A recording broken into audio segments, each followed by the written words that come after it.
Pénélope, bonjour. Bonjour. Alors je suis très contente d'être avec vous. Vous êtes une experte de la mode. Exactement, si on peut dire. Junior. Junior. Une jeune experte. J'apprends tous les jours encore. Et en tout cas, aujourd'hui, vous allez nous éclairer sur certaines petites astuces quand on vient sur un marché comme aujourd'hui, le marché de la mode vintage, notamment sur les pièces griffées. J'aimerais savoir comment être sûr de ne pas se faire avoir et ainsi avoir une vraie pièce griffée puisqu'on en paye le prix. Bien sûr. Il y a plusieurs choses. Déjà, il faut qu'il y ait une cohérence entre l'époque du vêtement que vous voyez à la coupe, à la ligne du vêtement, et par rapport au couturier, s'il a effectivement existé à cette époque-là. Déjà. Premier élément. Et second élément beaucoup plus, on va dire, visuel, c'est vous regardez sur la griffe, si elle n'a pas été rapportée, et ça vous le voyez, alors soit carrément parce que c'est mal fait, donc là, c'est posé un peu voilà, n'importe où, la griffe est tordue. Et autre petite astuce pour regarder si la griffe est bonne, c'est le fil de la griffe qui coud la griffe au vêtement doit être le même que celui qui a construit la robe en fait.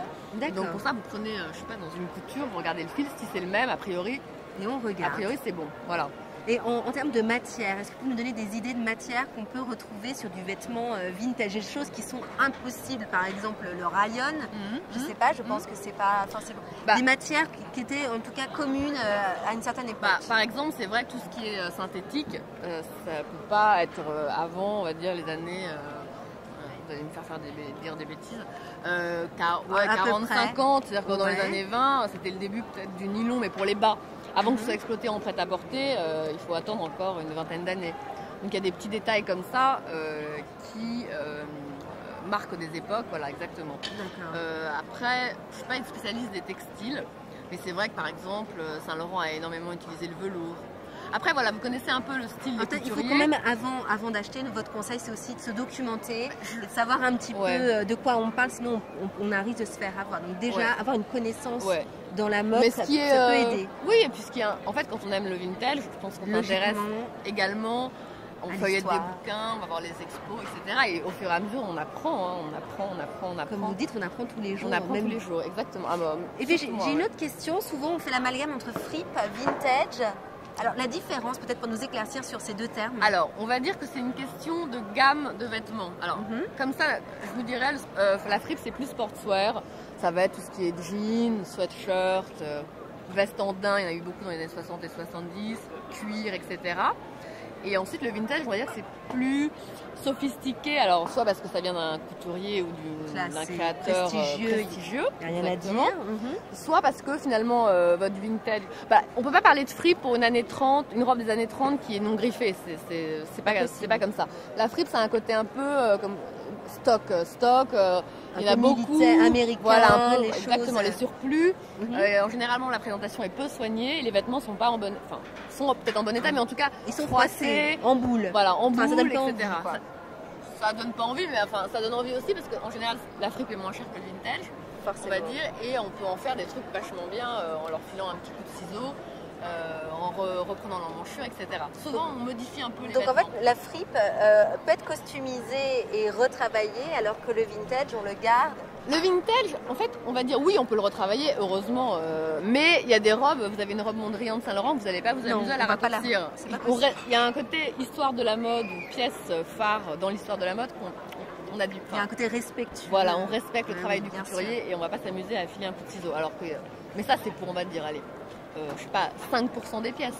Le reste du vintage, moi, je me gêne pas pour trafiquer. Remettre du bouton, remettre de Souvent, c'est une question de proportion, hein. La pièce est tout à fait portable et moderne. Il suffit de raccourcir la jupe, reprendre l'emmanchure et rejouer sur la taille. Exactement. Et c'est qu'une question de volume.